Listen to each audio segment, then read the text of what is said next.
Good evening and welcome to Mental Health Matters After Hours with me, Dr Audrey Tang. My co-host is Judith Crosier, and we have a very special guest on the show today. We are joined by Darren Lawrence, and he is a speaker and a coach who specialises in so-called midlife for men. And this is a brilliant topic because we don't often talk about this. So thank you for being on the show, Darren. Pleasure. Good to be here. It's just one of those things where I know we almost talk about midlife as midlife crisis. It's got such a taboo around it. So I'm definitely looking forward to today. Yeah, definitely. Me too. It's really lovely to have you here. Can you start by defining what midlife might be seen as, how you might explain midlife, and what sort of issues that men might be starting to face? Yeah. So, I guess it's a broad term, isn't it, midlife? What does it actually mean?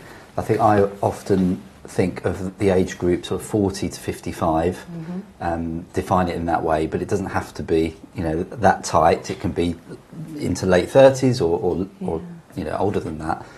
I think life expectancy now is something like 80 to 83. Yeah. So, even for men it's going. Strictly speaking, I guess we're looking at 40 upwards. But I think some of the challenges, some of the issues that we'll come on to talk about, can span 10, 15, 20 years. So for me, I use it as a bit of an umbrella term to describe a life stage, I suppose, rather than a distinct, set of years. I think that's healthy, actually, because I think the way we end up talking about midlife, it's almost like a whole, you hit this age and suddenly you go and buy a Porsche. Or so. It's just a bit stereotyped. And exactly. And in terms of some of the challenges, I got into this work. So my background's sport and football. Brilliant. So I worked in different organisations for many years, obviously with people, working with people all the time. So you get to meet a broad range of people through that work. I then took redundancy in 2016, started to think about what I could go on to do. I got involved in coaching, sort of broader leadership coaching. Yeah. And the question then was, well, who are you going to coach? Yeah. What's your niche going to be? And I've over a number of years sort of moved into this niche, if that's the right word. I'm of a certain age myself. I started to feel that life was becoming a bit difficult, more difficult. Couldn't really understand, couldn't pin down why. Number of reasons. So I've also been through divorce, redundancy, those kind of transitions and change. I'm a parent to two children. When they were younger, they're probably more different type of challenge to now, but there are still challenges. So I think when you're a parent, it doesn't matter what the ages are, you always have those challenges. So I was finding it more difficult, and I was looking around at friends, at family, at people I knew through work and others, and it seemed to me that there were a range of challenges that men were going through but not really talking about. We weren't really having that conversation. So I did some research. I've done it twice now, 2023 and just this last year. Small scale, not huge research, but from that, asking questions about, first of all, how happy are you in your life? How satisfied are you with life? Who do you speak to about your challenges? And what are your key challenges sort of moving forward? And key ones coming out were lack of friends, so that whole social aspect. As we do grow older, we sometimes lose some of our social circle for different reasons. Lack of energy, motivation, and focus. So that was the second one. And then there were a whole other group of issues that were ranked about the same. Parenting was one. Finance, financial worries, concerns. Looking, we call it the sandwich generation, don't we? Where you're looking after maybe older parents, but also younger children. So you're right in the middle of that. Very can be a stressful period. Other things like lack of self-confidence, self-esteem, which men can find difficult, again for different reasons. And my focus on men is not to say that women don't have these challenges as well. No, of course, no. I guess I can relate to it much more, from my own personal experience. And again, as I said, I don't think we were really. I think it's changing, but there weren't that many spaces to talk about it and to focus on it. Absolutely, and it's not until people like yourself provide those spaces, I think that men feel safe enough to open up, which is so brilliant that you do that. A man doesn't want to walk into a female space because often I think the way of processing is very, very different. And if it's not set up, you're not going to get any benefit from it. No, that's right. I think a man has to. Well, I can't speak for men, but from men that I've spoken to, they need to walk into a space where they feel really comfortable and they recognise other people in that space, so they're comfortable enough to speak. So it's brilliant. This one really resonates with me because of things my husband said to me. He used to be an excellent cricketer, and he doesn't do it now, not because he can't, but because of feeling a bit like this. So you work with athletes and professionals. How do you help them navigate changes when their body changes, or they're not as flexible and fit as they used to be, and they can't do what they used to be able to do, and they're maybe not responsive as quick as they used to be? Yeah, I think so. My work with sports people it tends to be at a younger age. So some of these individuals are going through a similar transition, but they're at a younger life stage purely because of the demands of performance elite sport. Their careers end at, it might be 30 or mid-30s, which is some of the same issues to the midlife men but cohort, younger, but younger. And that a lot of their identities wrapped up in that. The purpose each day, so when that starts to, or they feel that's coming to an end, that can be really challenging for them. So a lot of the work I do is to, first of all, they sort of tell their story, how they got to where they got to, reminding themselves of their achievements, to get up their confidence and self-esteem. And then within that, there's often a lot of skills, transferable skills that they can use moving forward. So I guess for all of us, there's this awareness that we're all, each day we're getting older, aren't we? Each year we then get older again, and eventually, there's this acceptance that we need to be comfortable with, that certain things come to an end, and the sporting career, I guess, is one of those things. So, it's around celebrating where they've got to, their achievements, being really positive about that, and then helping them. It is that transition. I guess there's some great work. William Bridges did some work around transition and change. So he talks about, change is the external change. Transition is what happens in here, inside, how we manage that change and move through it. And that's the work that I think is really important. And the coaching work that I do, because there are obviously other interventions, therapy, counselling. I really want to champion coaching as a different intervention. It's forward-looking, it's positive, it's pulling out what's inside to use, really positively moving forward.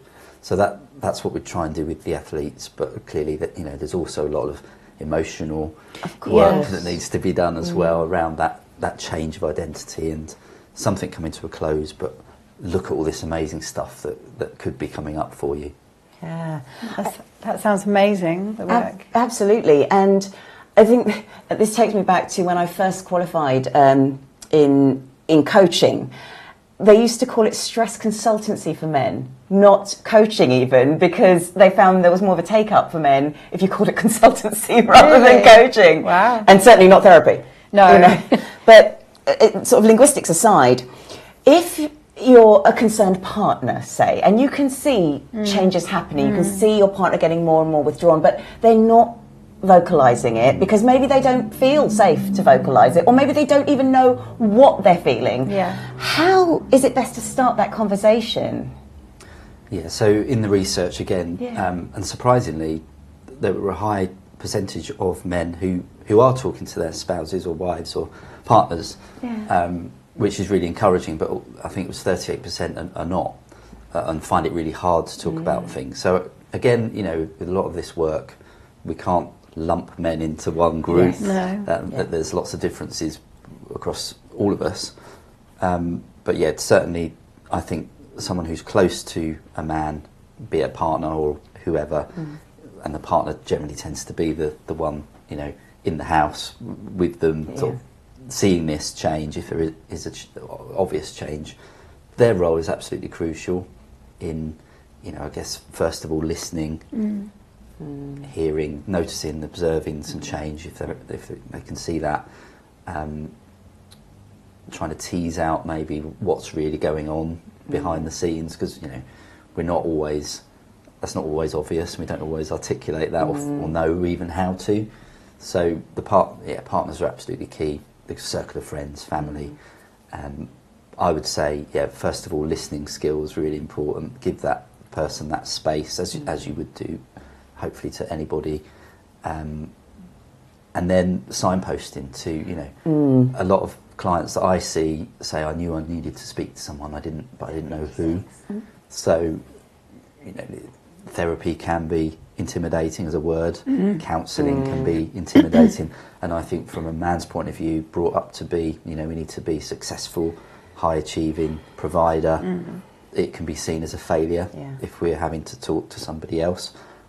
And again, in the work that I do, I want to break that down into it's not a failure to be vulnerable. It's that is success in itself if you are opening up and sharing this stuff. Because what I see is that as soon as you open that discussion, someone else will say, I've got that issue as well, or I feel the same, and then it becomes more open, more positive in terms of moving forward out of the difficult point that they might be in. I think that's really important. I think the point about listening skills and being able to hold the space is important initially, but then it'll come to a point where you are not necessarily qualified yourself to then ask the right questions or to help that person move forward. And you need a professional who is trained in that. Otherwise it becomes this very kind of almost whirlpool, insular thing, which can be quite re-traumatizing if nothing else. So how do you then support your partner or your family member or whoever it might be in finding people like yourself or groups like yourself like you run, if there maybe there's not much around your area or you don't know where to start? I think it's broadening, or it's being aware, I suppose, of what the support available, and we've not talked about suicide. That's probably a different episode, and a different discussion. But there's this age group. There's a much higher risk of suicide. So, there are organisations out there if that is the concern. If you're that severe, that's a kind of that's concern. Easier to find in a way because people almost know that, and that's almost not gender specific. It's just a general thing. So we're more aware of those groups, and we will have them in the show notes. And coming back from that, I talked about counselling, therapy, and coaching. I'd love to be considered as another. I always say it's coaching sort of for me sits between a chat with a mate in a pub and a therapy session. I think it sits in that middle ground. Whether we call it coaching or something else. Terminology is important, isn't it? But really being aware of the different types of interventions all the way through the spectrum is really important. What issues am I facing and what would be really helpful for me at this time? Or it could be a blend of different things. Some of my clients do have a therapist, do have a counsellor, do have a really good circle of friends or not. So it's really individual depending on what people need. But I'd love coaching to be in there as a potential solution, if that's the right word. No. I think it's an excellent thing to say because I think coaching is very different to therapy, and it does have a space in there. This is just something I'm just going to throw in at you because we were discussing this earlier, and I know we need to go to a break. But just briefly, if there are groups out there, so if you can't get to see a coach or you can't get to see a therapist, a lot of people say, well, go to the gym or do something else, go out and meet people. But sometimes, and men in particular feel this, those social meetup groups and things, you feel it's a bit pathetic, which it isn't. No. But how do you get out of that stigma? And I should have mentioned, I think the first step is a lot of the self-help things that a man can do for themselves. So, in my work, my goal is to empower men to live lives that they love. So, first of all, I think it's looking internal, doing that reflection. What's going on for me? How can I help myself to do more? There is lots of self-help stuff out there. Looking inward at what you're finding challenging, what the solutions might be. I think that's the first step. I think broader than that, it's really speaking to others as well. What have they found helpful? I think some of those groups, and we're seeing more and more of those groups now. Men's Walking and Talking is a big network now across the country. Andy's Man Club. There's things like men's sheds. So some of these things are really popular now, and I hope that there's less stigma about attending them and going along, and that they're becoming a community in their own right, which is really good to see. So it's not for everybody, different people will, I suppose, gravitate to different things. But what we're seeing is different things popping up now that meet the needs of different groups of men, which is brilliant, I think. And hopefully, within the next 10 years, in 10 years' time, there'll be really clear pathways for men to know where to get the support they need. Yeah. That is a brilliant goal to aim for as a society. I think it's great to have those pathways which are clear, because I think accessibility and awareness is a big deal at the moment. We are keeping Darren, and we'll be back after we've heard some top tips from our resident experts.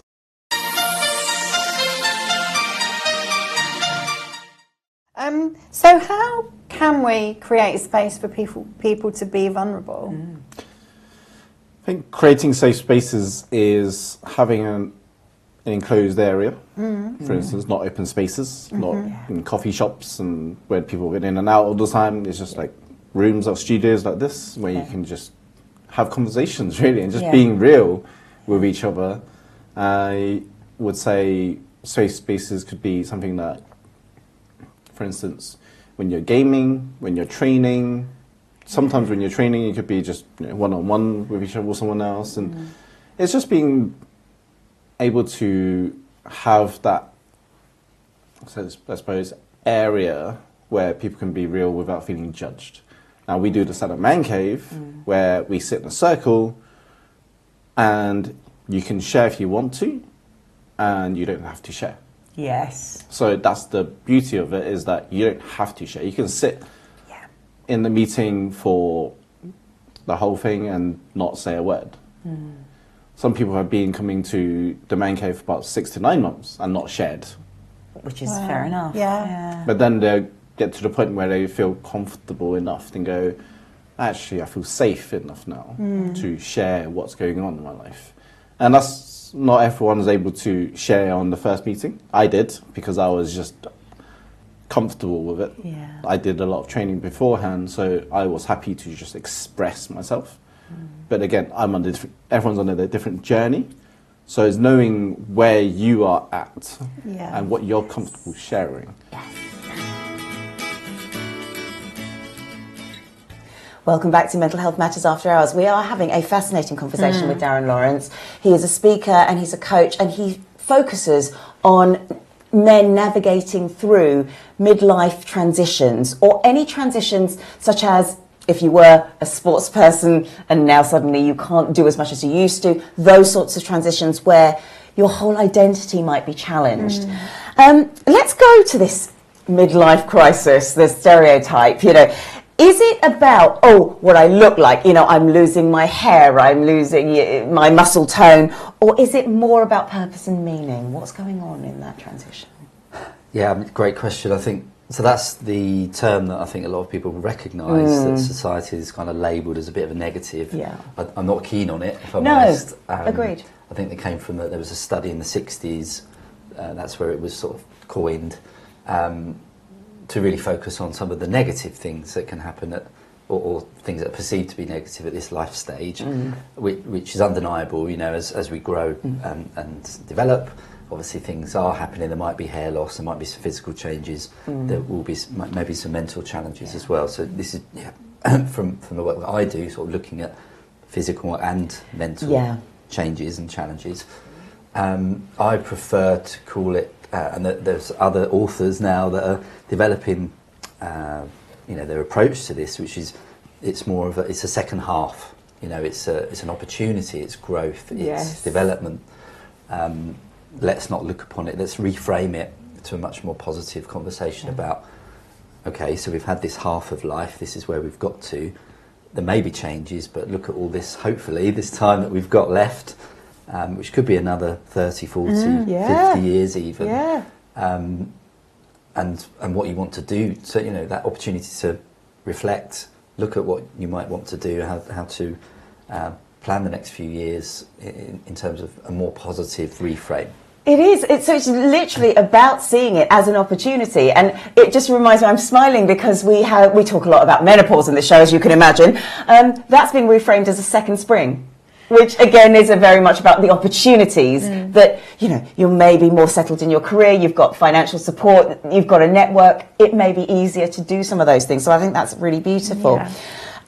So then you've got the other stereotype, you know, the man who then spends all of his savings on a Porsche, you know, midlife crisis kind of that, and that is what you see it on television, you see that sort of thing. But I think there's a darker reality to that, because I think sometimes people, they really need, men or women, a big change. And a Porsche is a big change, you know, it's like cutting your hair off and that kind of, it's a big change. And that masks kind of the inner work that needs to be done. So how do you then support somebody with that situation? They're doing the outer bit. Yeah, I think the work that needs to be done is inner rather than outer. Yeah. And, you know, I mentioned my experience going through divorce, going through redundancy. There's an awful lot of kind of reflection and inner work that's gone on, sort of self-development, I suppose, which I would recommend any man sort of start to do if they haven't done it or not doing it. The external, I think there's not a lot of research to show that is actually that common, the Porsche. Oh, that's good. Or the you know, the dramatic change or behaviour. There is a bit on suddenly divorcing or just running away, you know, abandoning your, there is a little bit on that. But yes, there is this big change which always is easier to do externally.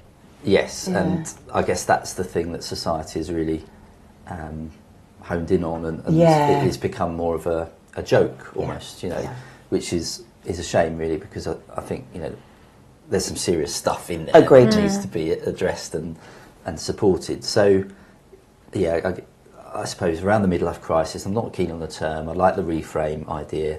Let's really look at this life stage as a positive thing, that we've got all this wisdom, all this experience, how we're going to use that positively moving forward. And as I mentioned, there's the likes of Chip Conley, who's done a great book around learning to love midlife. There's other research about the happiness curve, which sort of suggests that this is a natural thing, you know, in many societies where the happiness goes up, but then it sort of dips around this period, possibly because of some of the challenges we've talked about, and then maybe 50, 55 plus, it then goes up again. So, you know, if we know that we're not the only ones going through this, I think that's helpful as well. Yeah. And you talked about the menopause. There is something called the andropause for men. Not that well known. You know, doesn't get spoken about that much. It's not the same as menopause. No, it's not. But it's a different thing. But there is evidence now that's saying that each year men can lose 1 to 3% of testosterone.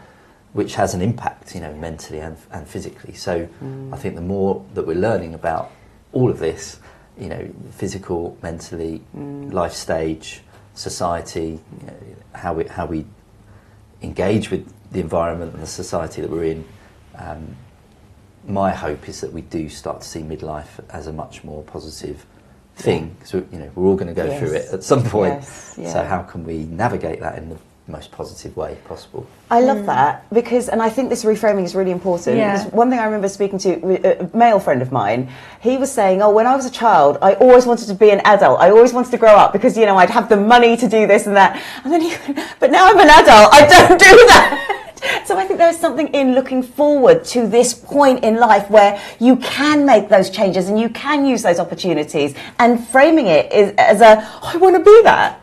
So, absolutely. That's great. I think the coaching work is about empowering. You know, you can do this yourself. You don't need to wait for someone to tell you to do it. There's an awful lot that you can take on board yourself. Love that. Love it. To improve how you feel about life.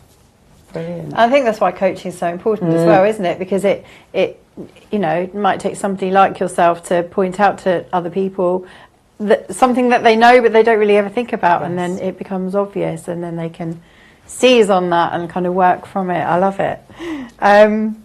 So the economy is changing.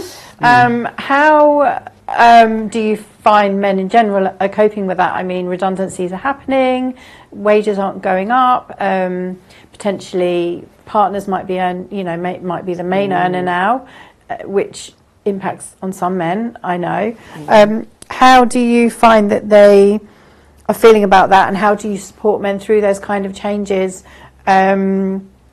if their salary and their standard of living might not be as good as it was? Yeah, I think and finances came through as one of the key challenges for, in the research I did and other research, so we know it's an issue. I guess there's different strands to it. Everybody's got different expectations and different levels, I suppose, of what they're comfortable with in terms of finances. So that's probably the first thing to say, and making no assumptions about anybody watching or listening about that. No.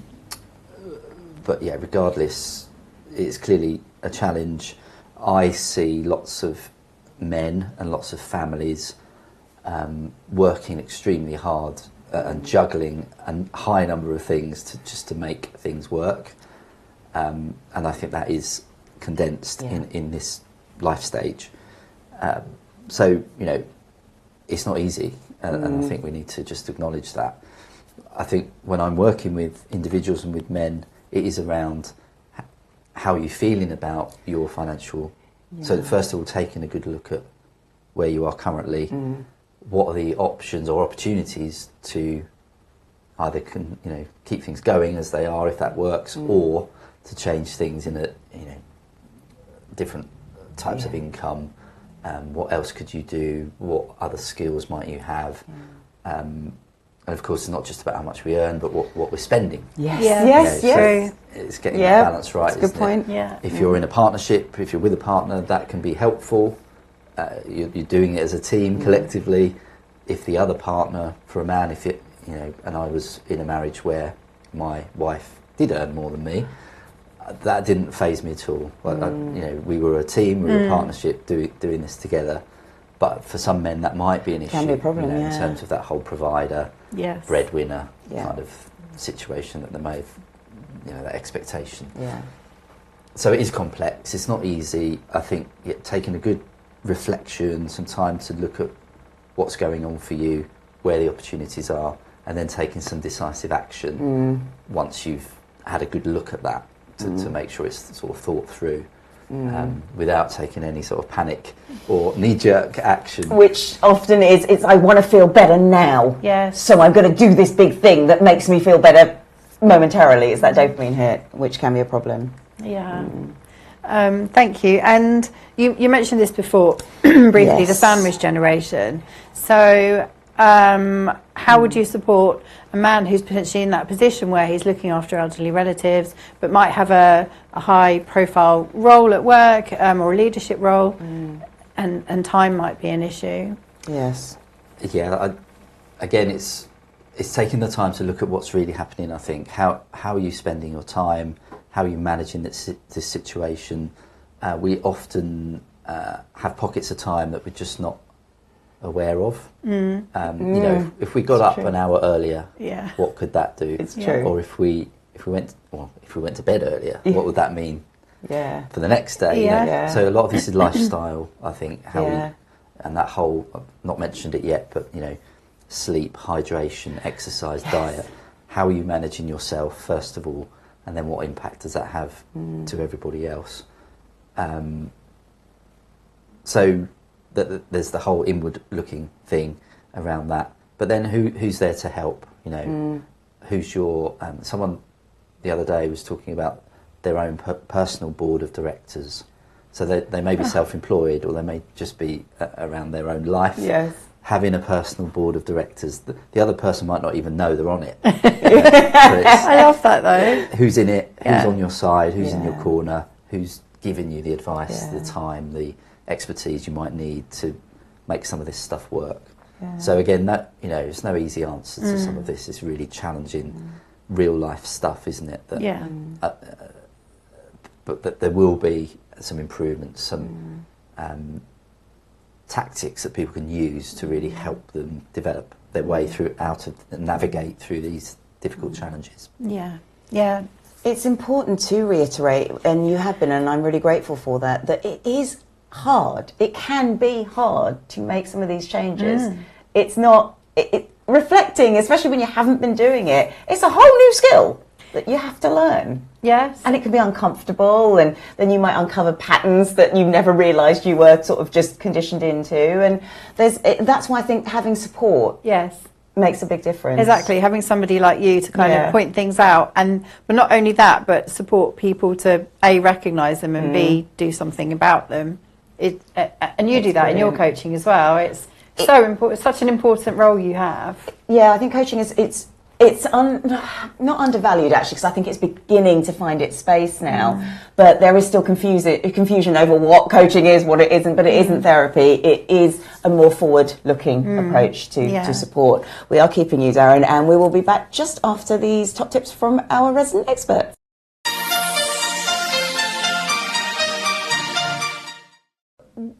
In your experience, what are some of the biggest barriers that still exist when it comes to expressing our needs and wants? For me, I think the first thing is role models, seeing other people do it. You know, I think as children, we learn from the grown-ups around us and from others. Yeah. And I think we can talk a lot about, I mean, I've written a book. I mean, I literally wrote the manual, First Aid for Feelings manual. So I think books and podcasts and those kind of cultural products serve a purpose, absolutely. But also sort of human-to-human talking and learning from the people around us as well. So I think this is also why I show up. This is why I speak up. Because people hearing you and I talk here about feelings and what we found easy, what we found difficult. People can either relate to that or go, oh, that's so different from me, or that's exactly like me, or maybe it's a little bit like me. We can learn from others, so seeing it role model, I think, really matters. So I'm really grateful for people like you doing this podcast where we can talk and there's a human voice beneath the message. I think also the other thing is the kind of cultural beliefs. I think because I work internationally, I work with people. I'm a pain and fatigue specialist, so I do all my consultations by video or phone, and I work across, the North America, South America. I've got people I work with in Africa and Europe, even sometimes over there in Australia and New Zealand, and actually recognizing that there are cultural differences, and recognizing that particularly like for people like in the UK, the stiff upper lip is starting to crack, but it's still there. So that there are cultural aspects, I think, particularly here in the UK. I find it's very different from the people I support in the US and Canada. There are different they're more comfortable talking about stuff, so there are other barriers there. But I think in the UK, there's a cultural component here as well.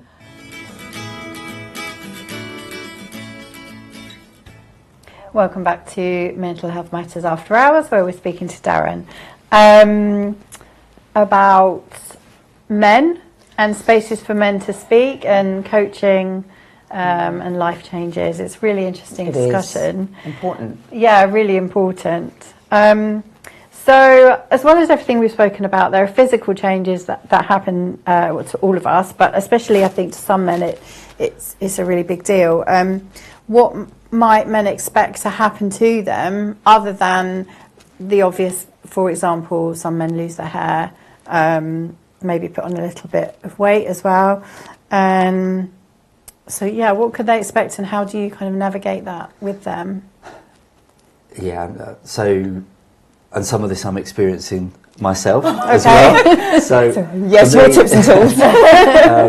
Years ago, I think I found my first grey hair when I was 30 or something like that, and I was devastated. So because of I was wrapped up in this story about what grey hair meant to me at that age. Okay. It was seen to be negative. It was something I would be laughed at for.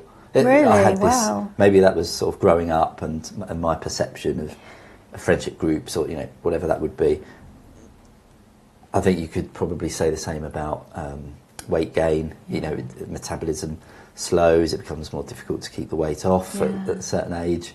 And you mentioned hair loss as well. I think we're shifting and talking about some of the work that others have done around how we learn to love midlife. And for me personally, it becomes much less of an issue as you reach later years, I find, because your focus and the importance you attach to these things has changed. This is me personally anyway. So it doesn't bother me now that I've got more grey hairs. You know, almost seeing that as an achievement. You know, it's indicating other stuff like experience, wisdom. You could say, you know, weight gain or losing your hair might be seen differently. But I think the focus that we have, perhaps at a younger age, on surface level appearance changes. I feel, or you know, that's the right way to look at it. It's much more about what's going on internally, and then what we're giving others, you know, in the community and society, but less about what I look like and my self-image. I'm less self-absorbed than I perhaps was when I was 25, 30, and I think that is almost I hesitate to say maturity, but possibly that's the right word. Your focus changes from what it was to what it is now. So I'm still the same person inside, but I may look a bit different, but you know, so what? You know, there's many other benefits that have come with that change. So I guess I felt that kind of naturally happen. Is that something that others could perhaps, you know, think about how they see themselves? It's not just a physical, you're not just a physical being, you're also present in the world in a different way, aren't you? And that's how I'd like to term that and reframe that. Okay, so there's more to a man than what he looks like. Absolutely. Yeah. We say that Which to women makes all the sense. time. Well, of course. Of course. And it's the same for everybody. And it's inevitable, this, you know. Yes. We're all going to go through these changes. And well, hopefully, and that's the thing. If you get to, yes, exactly, it's a privilege. If you get to that age, then you're lucky. Yeah, no, I love that. And with regards to friendship, so women have friendship groups, all different ages, can easily talk to a range of different friends about all sorts of things. Men don't always have that. How can they find that space where they can find like-minded people that they can talk with about their problems, about their worries? I think that's definitely an issue. It's definitely recognised as an issue. And, you know, there's others. Max Dickens has done some great work around that, around men's friendship. For whatever reason, numerous reasons, you know, our circle seems to reduce as we get older. I think it's on each of us, and this is one of the things I think men can do for themselves, really to have a look at their social circle. I moved areas sort of 18 years ago. I've still got the same main friends group. I would call it my main friends group in Hertfordshire, you know, 60 miles away. So I'm still in touch with them, I still meet up with them. We're on a WhatsApp group. Most days there's something going on the WhatsApp group.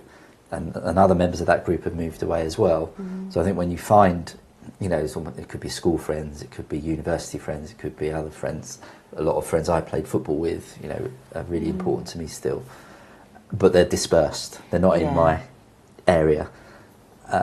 So I think there's different types of friendship. There might be the friend that you've not seen for years, but it's always the same when you get together. There might be more acquaintances that perhaps you see more often. I think you need lots of different types of friends for different reasons. But yeah, certainly that kind of isolation, loneliness is an issue that many men are facing. I would suggest, you know, it's kind of step by step. Let's tackle this quite gently, quite gradually. Could you know, hesitate to say, could you join a club? It's not always about that, is it? But, you know, what are you interested in? The men's walking and talking stuff has been brilliant for that. I'm involved in football still locally. That's been good to meet new people. Just hanging out in a coffee shop. I work from home. I'm self-employed. I'm in the coffee shop and I see people that I might, you know, if you see people often enough, you start to strike up a bit of a rapport, don't you, in a conversation. So there's lots of different options, I think, for men, but it's I guess first of all, again, it's recognising where you are currently. What change would you like to see? How can you start to make that change? It's not going to be click the fingers and it's all amazing. It's all going to be there. Can you reconnect with older friends that perhaps you've not seen? There might be a bit of embarrassment if you've not, that friendships have sort of lapsed. But I'm sure that they'll be feeling similar. So That's there shouldn't be any Yeah. embarrassment to that. Yeah, I always say to people, that you might be thinking they haven't called you, but have you called them? Yes. You've got to look at that way as well. Can I just tag on to that? What about, so divorce is quite common when you get to sort of 40 as well. And then you might see everybody else is in a relationship and things like that. And maybe your circle of friends has been with your partner. So how do you but then you're desperate to get into that relationship. How do you support someone through that kind of phase of meeting new people?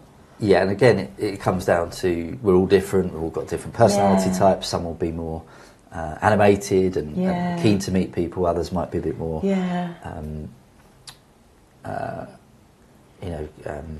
quieter, a bit more reserved. So, and you're right. I think when I divorced, that there's people I've not really seen because since. they might go with the partner. Because that dynamic changed. So that can happen. But yeah, I think it's about what do they want that social side to look like. Thinking about hobbies, interests, because I think that underpins a lot of friendships, doesn't it? It does. That's true. Consistent things that people like to talk about. For me, it's football. For a lot of men, it's football. It might be sport wider, generally. If you're not into sport, what are you into that can bond you, and where are your people? Where's your tribe? I like that. And trying to find where they are, and it might be online. It might not even be in person. Yeah. But if you can start online, it could grow from that. So that's true. Yeah, I think it's sort of opening up the options and the thought process around what is a friend and what do I want from a friend and where are these people. It's good questions. Those are very good self-coaching questions to ask. I like that. I just want to come back before we go to another break. Is there this issue when the female spouse or partner earns more, because it can become an issue in certain cultures in particular? So how could you help someone who's really feeling that? But that's their job. That's the way their job is. They don't want to change their job. That's the way the partner's job is. How do we find a new way of looking at that? So from a coaching perspective, I might sort of take two avenues of questioning, I suppose. One is, can anything change? Can you change your earnings if it is that important to you? Yeah. If the answer, or if it comes down that no, we're going to stay how we are, I guess it's then exploring those attitudes, those beliefs. Whose voices is that? Where is this coming from? Yeah. Is it real? Yeah. How important is this? It's true. And if it remains important, then of course we then look at, right, well, so how are you going to change it?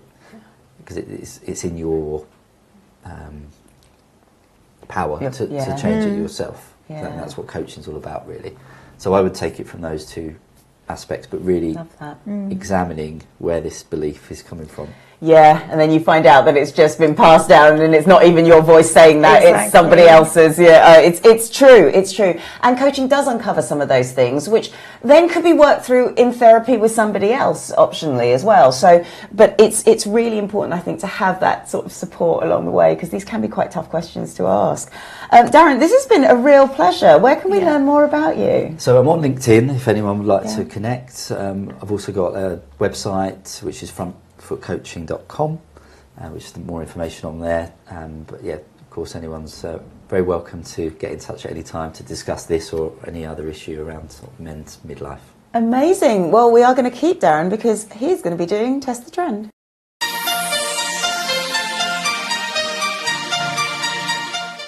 If you're looking for some quick and easy things that you could do to improve your mood, your mental health and physical health, I would start with some reflection. There's an exercise called the Wheel of Life, which is a great one to do, where you divide your life up into 8 different segments. It could be career, relationships, finances,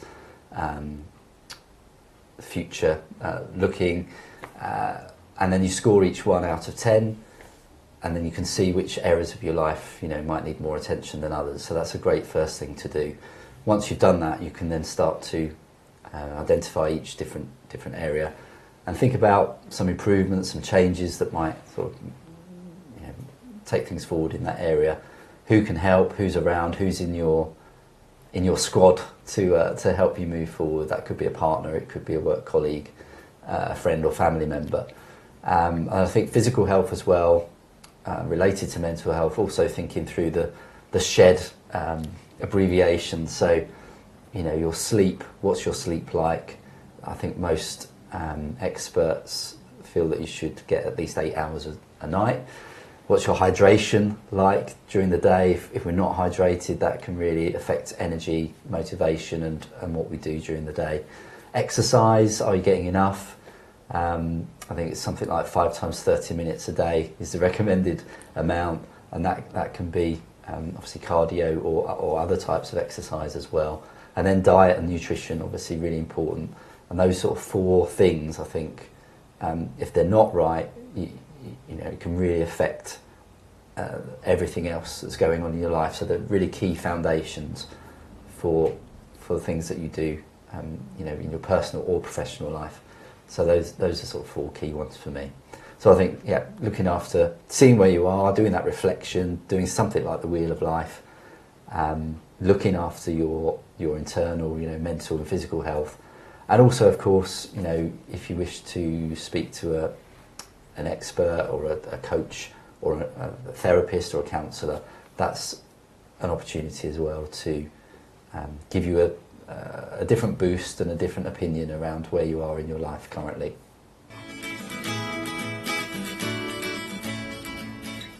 Well, we've come to the last part of the show. It's been so interesting listening to really you, has. Darren, because just the points you've brought up, I know these, but not consciously, and I don't voice them enough. So I think it's been really helpful to have those conversations, which is what coaching is all about as well, if nothing else. What stood out for you today? I think there's, well, a couple of things. One is that there's so many areas that men probably feel as though they ought to do really well in.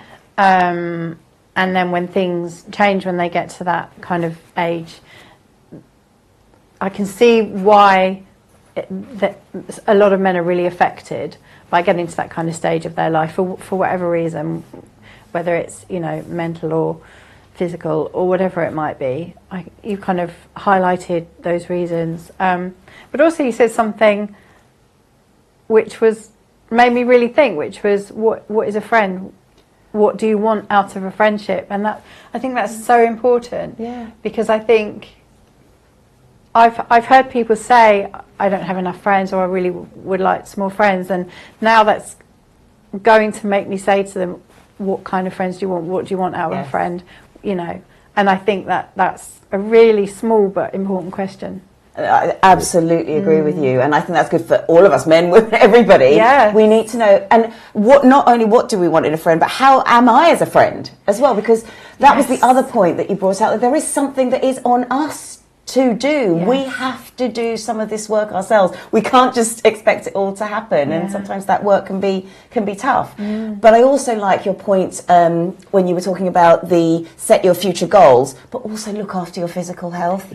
We forget that sometimes, that it has a massive impact on how we start thinking and perceiving, and all of that. Our physical health does impact our mental health as well. So brilliant. Thank you for today's conversation. We're going to throw it over to you, Darren, to give us one tip that we can go away with today. So a question that we often ask in coaching, I think we call it the rocking chair test. So when we're 80 or 85 or older, we're looking back on our life, and you know, we're thinking about all the things that we've done, and all the things perhaps we didn't do. So I would urge viewers, if they are in midlife, you know, there's often this perception that once we're in midlife, that's it. You know, we're just seeing out the next 10, 15, 20 years. But if we're 80, if we're 85, 50 or 45 or 55, still really young to those people. So all that time, we hope, we've got left, let's hope we have. How are you going to spend it? What are you going to do? What are you looking to achieve? it's the second half, but it's not the end, so that we hope there's a lot more time and many years of happiness to come. All those things you felt you wanted to do, wanted to achieve, there is still time to do that. So that's what I would urge people to imagine there towards the end of their life, looking back. Let's use that as real kind of fuel to move on into the next few years. Absolutely beautiful. I think that is a really good question mark for you to really think about. And to all of you from us at Mental Health Matters, have a good night.